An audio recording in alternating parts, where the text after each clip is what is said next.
Video में दिखाए जाने वाले सभी एक्सपेरिमेंट पूरी सावधानी के साथ किए जाते हैं। आप इन्हें घर पर ट्राई करने की कोशिश न करें। मैं ऐसी जगह पे बैठा हूँ जहाँ मुझे वीडियो बनाने के लिए अगर आइडिया नहीं आते हैं तो मैं इसी जगह पे आके बैठता हूँ। पबजी खेलना होता है, मतलब कुल मिला के ये है कि मेरी ज़िंदगी का 10 साल तो कम से कम इसी जगह पे बैठ के निकल ही जाएगा। मुझे वीडियो बनाने के लिए आइडिया आ नहीं रहा था तो मैंने सोचा थिंक टैंक है जो अपनी सारी सोच देता है, ये सोच इसी को उड़ाते हैं आज।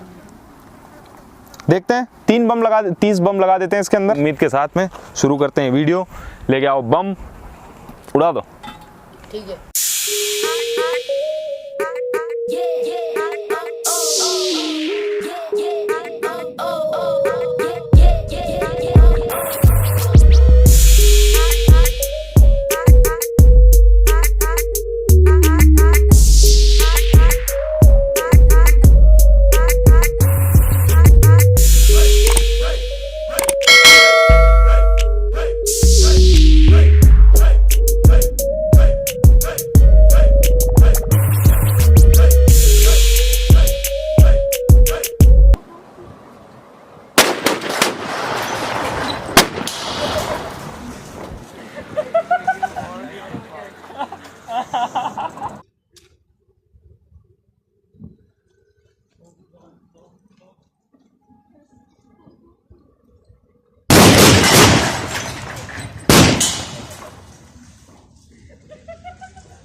तो टॉयलेट सीट में से कुछ भी नहीं बचा है, सारा एक एक चीज़ टुकड़े टुकड़े हो गई है।